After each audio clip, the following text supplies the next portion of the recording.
एक समय ऐसा भी था जब इंसान सिर्फ एक जानवर थे। न कोई भाषा थी, न समाज, न ही पहचान था। बस अपने अस्तित्व के लिए लड़ता हुआ एक शिकार करता जीव। न उसे कल की चिंता थी, न भविष्य का कोई सपना। हर दिन एक जंग थी, भूख, डर और मौत से। यहीं से शुरू होती है जानवर से इंसान बनने का सफर। और उस सफर की सबसे पहली गूंज गूंजती है उन पुरानी गुफाओं की दीवारों पर। आज से अरबों साल पहले का वो समय जब धरती पर कोई इंसान, जानवर, पेड़ पौधे, यहाँ तक कि कोई भी जीवित प्राणी मौजूद नहीं था। सिर्फ एक उबलता हुआ आग का गोला जो सूरज से भी ज्यादा खतरनाक लग रहा था। न कोई हवा थी, न पानी, सिर्फ धधकती हुई गर्मी, अंधेरा और चारों तरफ तबाही। ये वही धरती है जिस पर आज हम खड़े हैं। लेकिन तब इसका वातावरण इतना विषैला और गर्म था कि जीवन का कोई सवाल ही नहीं उठता था। धीरे धीरे लाखों साल बीत गए। धरती ठंडी होने लगी, ज्वालामुखी शांत होने लगे और धरती का पहला समुद्र बना। इन समुद्र में विभिन्न रासायनिक पदार्थ एक दूसरे के संपर्क में आने लगे और एक अद्भुत प्रक्रिया की शुरुआत हुई, जीवन की प्रक्रिया। पहले पहल सूक्ष्म जीव बने जिन्हें हम प्रोकैरियोटिक कोशिकाएं कहते हैं। ये इतने छोटे थे कि उन्हें देखने के लिए माइक्रोस्कोप की भी जरूरत पड़ती। ये प्राणी ही जीवन की पहली कड़ी थे।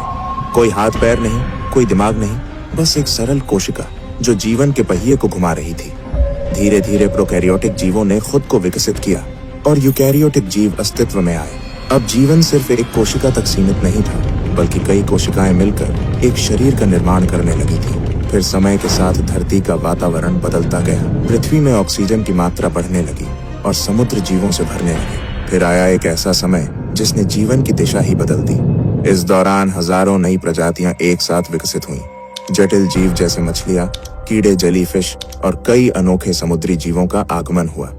रीढ़ वाले जीव पहली बार दिखने लगे। जीवन तेजी से विकसित होने लगा और फिर कुछ जीव पानी से बाहर निकलकर धरती पर भी अपने पैर जमाने लगे। कुछ मछलियां विकसित होकर उभयचर यानी एम्फिबियंस बन गईं, जिन्हें पहले पानी और फिर धीरे धीरे जमीन पर रहने की ताकत मिली। फिर आए सरीसृप यानी रेप्टाइल्स। ये वो जीव थे जिन्होंने धरती पर राज करने की शुरुआत की। इन सभी के बीच धीरे धीरे विकसित हुआ एक ऐसा समूह जिसने आगे चलकर पृथ्वी के सबसे बड़े साम्राज्य को जन्म दिया, डायनासोर। धरती का सबसे दिलचस्प दौर जब डायनासोर पूरी पृथ्वी में राज करते थे, जो लगभग 23 करोड़ साल पहले शुरू हुआ था। डायनासोरों की दुनिया सिर्फ एक जैसे विशाल जीवों की नहीं थी, बल्कि ये एक पूरी जैव विविधता से भरी दुनिया थी, जिसमें हर प्रकार का डायनासोर अपनी एक अलग पहचान और भूमिका निभाता था। कुछ डायनासोर शुद्ध रूप से शाकाहारी थे, जैसे ब्रैकियोसोरस, जो अपनी लंबी गर्दन से आसमान छूते पेड़ों की ऊंचाई तक पहुंच जाते और वहां के पत्तों को आराम से चबाते थे। इनके विशाल शरीर और शांत स्वभाव के बावजूद इनके चारों ओर हमेशा सतर्कता बनी रहती थी, क्योंकि शिकारी हर कोने में छिपे होते थे। वहीं ट्राइसेराटॉप्स जैसे डायनासोर अपने बड़े और मजबूत सींगों के साथ नजर आते थे, शांत स्वभाव वाले, मगर जरूरत पड़ने पर अपने दुश्मनों से टकरा जाने वाले योद्धा। दूसरी ओर मांसाहारी डायनासोरों की दुनिया कहीं ज्यादा खौफनाक थी। टायरेनोसोरस रेक्स को कौन नहीं जानता, विशालकाय जबड़े, नुकीले दांत और राक्षसी ताकत, जिसने इसे अपने समय का सबसे खतरनाक शिकारी बना दिया था। पर इससे कम खतरनाक नहीं थे वेलोसिरैप्टर्स, जो आकार में भले ही छोटे थे, मगर चालाकी, तेजी और टीम वर्क से अपने शिकार को चौंका देते थे। लेकिन डायनासोरों की कहानी सिर्फ धरती तक सीमित नहीं थी। कुछ ने आसमान में उड़ान भरी, जैसे प्टेरोडैक्टाइल्स और क्वेट्ज़लकोअट्लस, जिनके पंख इतने विशाल थे कि लगता था जैसे पूरा आकाश ही उनके कब्जे में हो।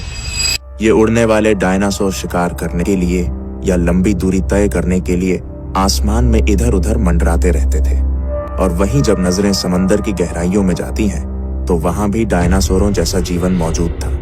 मोसासोरस जैसे समुद्री शिकारी अपनी ताकतवर पूंछ और जबड़ों से पूरे समुद्री जीव जगत पर राज करते थे, जबकि प्लीसियोसोरस अपनी लंबी गर्दन और तेज तैराकी के साथ गहराइयों में शिकार की तलाश में निकलते थे। यानी डायनासोरों का युग धरती, आकाश और समुद्र तीनों में फैला हुआ था और हर जगह वे अपनी अपनी दुनिया के बादशाह थे। डायनासोरों का साम्राज्य करीब 18 करोड़ साल तक चलता रहा, लेकिन फिर करीब 6.5 करोड़ साल पहले धरती पर एक विनाशकारी घटना घटी। एक विशाल उल्कापिंड मेक्सिको के युकाटन प्रायद्वीप से टकराया। इस टक्कर की ताकत इतनी जबरदस्त थी कि उसने आसमान में धूल और राख का अंधेरा फैला दिया। सूरज की रोशनी धरती तक पहुंचनी बंद हो गई, तापमान गिरने लगा और सबसे पहले असर पड़ा पेड़ पौधों पर। जंगल धीरे धीरे सूखने लगे। जब पेड़ पौधे नहीं बचे तो शाकाहारी जीव भूख से मरने लगे, और जब शाकाहारी खत्म हुए तो मांसाहारी भी ज्यादा दिनों तक टिक नहीं पाए। धीरे धीरे बड़े जीवों की प्रजातियां एक एक कर खत्म होने लगीं। ऐसा लगा जैसे पूरी धरती की जीवन का कड़ी टूट रही है। और यहीं पर खत्म हो गया डायनासोरों का करोड़ों साल पुराना साम्राज्य। मगर इस तबाही के बीच धरती एक नई शुरुआत की तैयारी कर रही थी। एक नई सभ्यता, नए जीव और अंततः इंसानों का युग शुरू होने वाला था।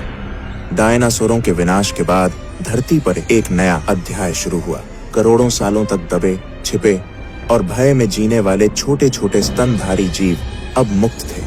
पहले ये जीव पेड़ों की झाड़ियों में, जमीन के नीचे बिलों में या चट्टानों की दरारों में छिपकर रहते थे, क्योंकि धरती पर डायनासोरों का राज था और उनका किसी भी समय शिकार हो जाना तय था। मगर अब वह डर मिट चुका था। वातावरण धीरे धीरे स्थिर हो रहा था और जीवन को फिर से फैलने का मौका मिल रहा था। इन स्तनधारियों की खासियत थी कि इनके शरीर पर फर था, जिससे ये तापमान के बदलते हालात में खुद को बचा सकते थे। ये अपने बच्चों को जन्म देकर दूध पिलाते थे, जिससे उनकी संतानों की जीवन दर अधिक थी। जैसे जैसे समय बीतता गया, इन स्तनधारियों ने अपने पर्यावरण के हिसाब से खुद को ढालना शुरू किया। कुछ ने पेड़ों पर रहना जारी रखा, जहां उन्हें फल, पत्तियां और सुरक्षा मिलती थी। वहीं कुछ जमीन पर उतर आए और उन्होंने नई चुनौतियों का सामना करना सीखा। खुला आकाश, खुले शिकारी और बदलता मौसम। डायनासोरों के बाद धरती स्तनधारी जीवों से भर गई थी, लेकिन उनमें से कुछ खास प्रजातियां धीरे धीरे एक नए मुकाम की ओर बढ़ रही थी। ये थे प्राइमेट्स, यानी वो जीव जो आज के इंसानों के सबसे नजदीकी पूर्वज माने जाते हैं। यही जीव आगे चलकर इंसानों के पूर्वज बनने वाले थे। इन प्राइमेट्स का विकास काफी रोचक था।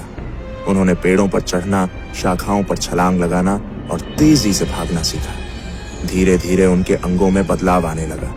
उनकी उंगलियां लचीली होने लगीं ताकि वे शाखाओं को मजबूती से पकड़ सकें। उनके हाथ अब सिर्फ पकड़ने के लिए नहीं, बल्कि चीजों को घुमा फिराकर समझने और उपयोग करने के लिए बनने लगे। सबसे महत्वपूर्ण बदलावों में से एक था आंखों की स्थिति। अब उनकी आंखें सिर के सामने की ओर आ गईं, जिससे उन्हें गहराई और दूरी का बेहतर अनुमान होने लगा। यह बदलाव उन्हें पेड़ों पर छलांग लगाने और शिकारियों से बचने में बेहद मददगार साबित हुआ। समय के साथ प्राइमेट्स का दिमाग भी विकसित होने लगा। वे अब छोटे समूहों में रहने लगे, मिलजुल कर भोजन ढूंढते और एक दूसरे को खतरे से सावधान करते। सामाजिक जीवन की शुरुआत यहीं से हुई। समूहों में रहना और एक दूसरे से संकेतों के जरिए संवाद करना। सामाजिक जीवन की शुरुआत यहीं से हुई। समूहों में रहना और एक दूसरे से संकेतों के जरिए संवाद करना उनके दिमागी विकास का एक बड़ा कारण बना। धीरे धीरे शरीर में और भी बदलाव आने लगे। कुछ प्राइमेट्स ने जमीन पर ज्यादा समय बिताना शुरू किया।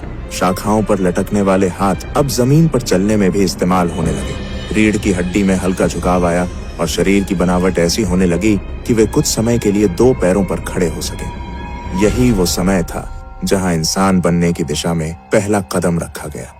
दो पैरों पर खड़े होना सिर्फ एक शारीरिक बदलाव नहीं था, ये संकेत था एक नई सोच, एक नए दृष्टिकोण और धरती पर आने वाले सबसे जटिल जीव मनुष्य की शुरुआत का।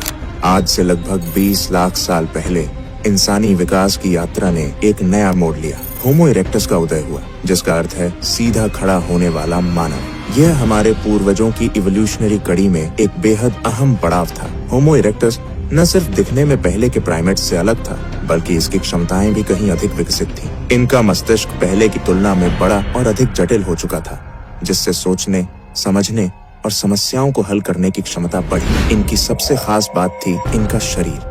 ये पूरी तरह दो पैरों पर सीधा चल सकते थे, जिससे इन्हें लंबी दूरी तय करने में आसानी होती थी।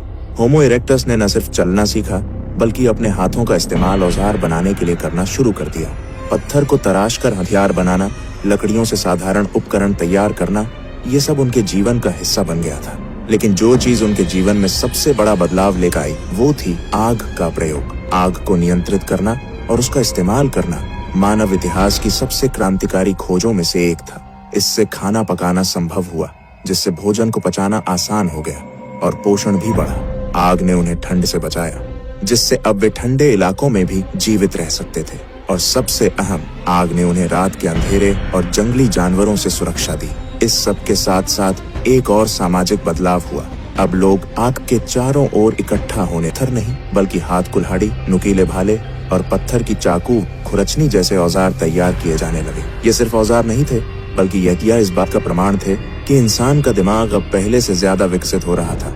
वह अब अपने पर्यावरण को समझने और उसे अपने अनुसार ढालने लगा था।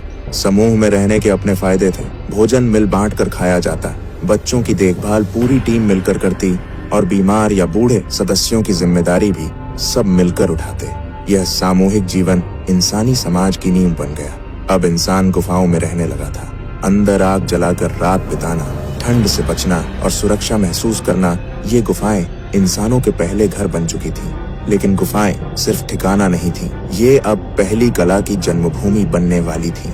दुनिया भर की पुरानी गुफाओं में आज भी ऐसे चित्र मिलते हैं जिनमें हिरन, भैंसे, हाथी और इंसानों की आकृतियां उकेरी गई हैं। इन चित्रों ने इतिहास को एक नया आयाम दिया, क्योंकि अब इंसान केवल जी नहीं रहा था, वो सोचने, महसूस करने और अपनी भावनाओं को व्यक्त करने लगा था। ये पहली बार था जब मानव ने अपने विचारों को दीवारों पर उकेरना शुरू किया, और यहीं से कला, संस्कृति और आगे चलकर पूरी सभ्यता की शुरुआत हुई। अब हम उस निर्णायक मोड़ पर आ पहुंचे हैं जहां होमो सेपियंस सिर्फ शिकार करने वाले जीव नहीं रह गए थे। अब वे धीरे धीरे इंसान बन रहे थे, एक ऐसा जीव जो सिर्फ जीने के लिए नहीं, बल्कि महसूस करने, बोलने और समझने के लिए भी जीवित था। भाषा कोई एक दिन में नहीं बनी, यह भी लाखों सालों में धीरे धीरे विकसित हुई। शुरुआत हुई इशारों से, हाथों, आंखों और चेहरे के हाव भाव से। अगर आपको ये इंसानी विकास की कहानी पसंद आई हो तो इसे दूसरों तक जरूर पहुंचाइए, क्योंकि जब तक हम अपने अतीत को नहीं जानेंगे तब तक अपने भविष्य की उड़ान को सही मायनों में नहीं समझ पाएंगे। क्योंकि जब तक हम अपनी जड़ें नहीं जानेंगे, हम अपने पंखों की कद्र नहीं कर पाएंगे। तो वीडियो को लाइक करें, चैनल को सब्सक्राइब करके हमारे साथ जुड़े और कमेंट में बताइए आपका क्या मानना है।